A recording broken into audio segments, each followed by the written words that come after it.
ประตูของทีมชาติลาวหุ่นเกิน17ปีที่ว่าสามารถยิงในการแข่งขันบอลเตะชิงแชมป์อาเซียนประจำปี2026หุ่นยังเกิน17ปีอยู่ที่ประเทศอินโดนีเซียได้แล้วนะครับจะไปเบิ่งบทสรุปในรอบแบ่งกลุ่ม B เนาะแล้วก็ไปเบิ่งสถานการณ์ที่ว่าทีมชาติลาวอาจจะได้เจอภัยเนาะเดี๋ยวไปเบิ่งนํกันเนาะไปเริ่มต้นกันที่ประตูทมิตของทีมชาติลาวเนาะก็ได้จากจังหวะนี้เป็นทางด้านโอดินลากบานขึ้นไป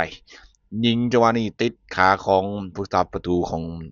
ทีมชาติฟิลิปปินส์นะก็เป็นผู้นี้เนาะเบอร์11ซ้ำเข้าไปพุทธไตจันทลังสี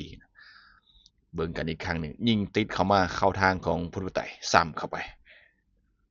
ก็ถือว่าเป็นประตูทมิตในทัวร์นาเมนต์นี้นะการยิงได้ในนัดที่2นะซึ่งมันนัดทมิตมันเสมอทางด้านทีมชาติเมียนมานะบ่สามารถยิงประตูได้นะจนนัดที่2สามารถปลดล็อกได้เนาะ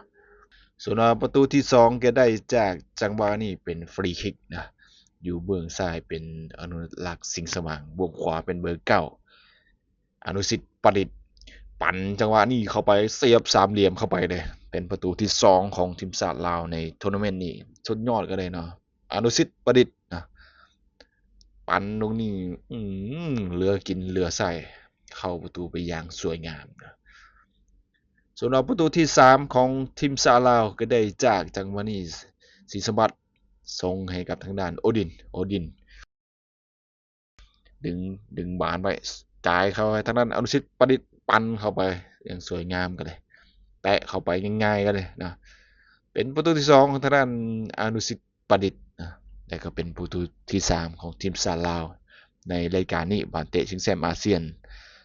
2026นะหุ่นเกิน17ปีกับเบิ่งกันอีกครั้งนึงเป็นทางด้านโอดิน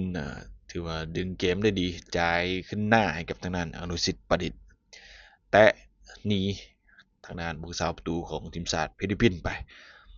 ส่วนประตูที่4ของทีมชาติลาวได้จากจังหวะนี้เป็นจังหวะสุนมุนเนาะเป็นอนุสิทธิ์ประดิษฐ์ลากขึ้นไปพยายามนี้ลากเข้าในขัดแบ็กเข้ามาทางด้านพลผู้ไตให้กับทางด้านยิงเข้าไปให้กับเสือนะก็คือทางด้านอนุชานะยิงเข้าไป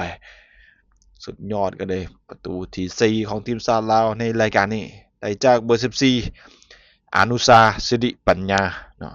นักเตะจากแขวงสารวันนะอนุสิทธิ์